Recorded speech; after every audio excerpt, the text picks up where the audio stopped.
이번 시간에는 우리 인터페이스 요구사항 검증에 대해서 같이 한번 살펴보도록 하겠습니다. 자, 인터페이스 요구사항 검증이요. 요구사항 여기서 이제 검증하는 그 검증. 얘가 이제 뭐라는 거냐? 내가 만약에 이제 결혼을 하려고 해요. 그럼 이제 청첩장을 만들어야 되겠죠? 청첩장을 만들 때 이제 청첩장 만드는 회사로 전화해서 이제 그 안에다가 집어넣고 싶은 이제 문구 같은 것들 있죠? 그런 것들을 이제 작성하고 어떤 디자인으로 해주세요라고 해서 이제 제가 이메일을 보내게 되면 그쪽 회사에서 이제 내가 보내준 것들을 토대로 해서 이제 시안을 나한테 먼저 보내주겠죠. 이런 형태로 이제 만들어집니다 하고 보내줄 거예요. 보내줄 때 우리는 이제 거기서 꼼꼼하게 전부 다 체크해야죠. 뭐 오타가 있는지 없는지 내가 요구한 대로 디자인 같은 것들이 정상적으로 다 되어 있는지 그런 것들 확인하셔야 돼요. 그렇게 이제 시안을 전부 다 검토하고 나서 이제 완벽하다. 그러면 이제 제가 이제 오케이 사인을 보내겠죠. 보내면 이제 그거에 맞춰서 이제 전부 다 청첩장을 계속해서 찍어낼 거예요. 근데 이제 나중에 청첩장이 도착하고 나서 보니까 오타가 있어요. 그렇다고 이제 내가 그 회사한테 뭐라고 할 수는 없죠. 왜? 이미 나는 검증을 다 했으니까. 오타가 있나 없나 검사 다 했잖아요. 근데 내가 못 찾은 거잖아요. 그래서 이 검증이라는 게 되게 중요한 거예요. 그래서 여기서 이제 인터페이스 요구사항 검증이라는 거는 사용자들이 이제 뭔가 요구사항들을 얘기했을 거 아니에요. 그 요구사항들이 명세서에 정확하고 완전하게 전부 다 이제 기술이 돼 있냐 안 돼 있냐 그런 것들도 이제 검토해야죠. 검토하고 거기서 이제 오케이를 하게 되면 그 내용을 토대로 해서 그게 이제 개발 범위의 기준인 베이스라인을 이제 설정하는 거죠. 그래서 내가 오케이 한 거 그걸 이제 기준으로 해서 만들어준다. 그 얘기예요. 그때 이제 요구사항을 검증하는 그 수행 순서요. 맨 처음에 이제 요구사항 검토 계획 수립을 먼저 하겠죠. 그래서 여기에는 이제 검토 기준이라든지 방법이라든지 참여자가 됐든 체크리스트가 됐든 관련 자료가 됐든 아니면 일정이 됐든 이런 이제 검토 계획을 전부 다 이제 수립을 하고요. 그리고 나서 이제 검토하고 이제 오류 수정하면 됩니다. 그때 이제 요구사항 명세서 검토해야 되고요. 오류 목록 같은 거 그리고 시정조치서 같은 거 그런 게 이제 작성이 되는 거죠. 그리고 나면 이제 내가 검증한 걸 토대로 베이스라인 기준이 이제 설정이 된다고요. 그래서 검증된 그 인터페이스 요구사항을 승인을 받아요. 승인 받은 후에 그게 이제 베이스라인으로 설정이 돼서 이제 개발되기 시작하는 겁니다. 그래서 요구사항 검증 수행 순서에는 이렇게 세 가지가 있다. 이게 뭐가 뭔지 구분할 수 있게 잘 보셔야 돼요. 자, 그러면 이제 요구사항 검증하는 방법 좀 살펴보자고요. 요구사항 검증하는 방법은 여러 가지가 있어요. 자, 그 중에 이제 첫 번째 거, 요구사항 검토요.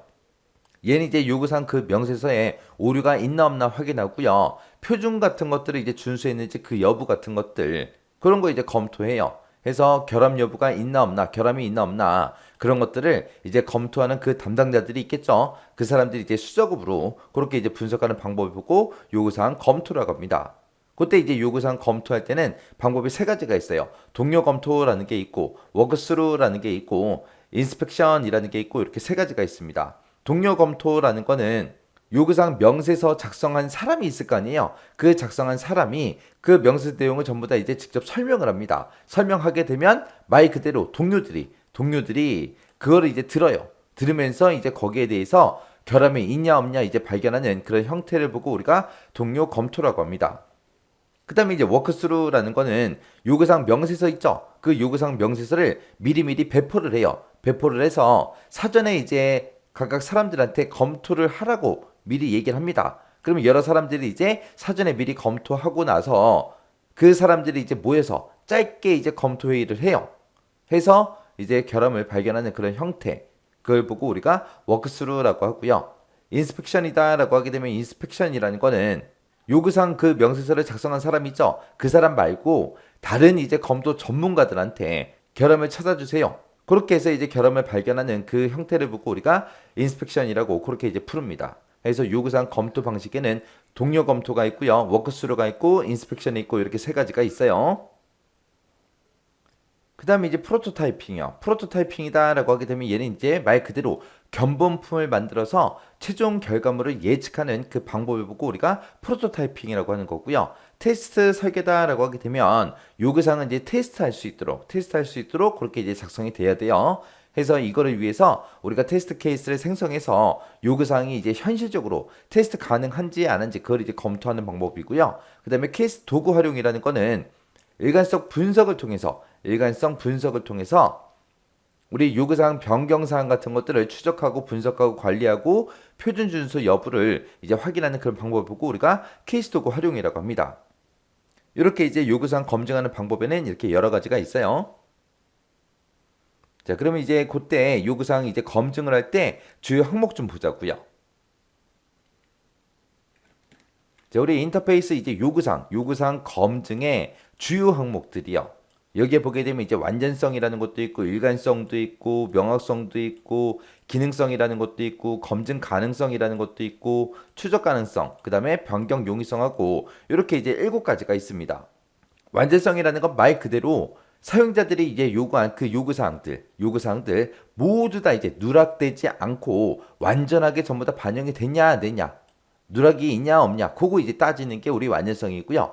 일관성이다라고 하게 되면 일관성이라는 거는 그 요구사항에 대해서 이제 모순이 있으면 안 되잖아요. 그리고 충돌되는 게 있나 없나, 그런 걸 이제 따라서 일관성을 유지하냐 안 하냐, 그런 거 따지는 거고요. 그 다음에 명확성이다라고 하게 되면 모든 참여자가 그 요구사항들을 명확하게 이해할 수 있냐 없냐 따지는 거.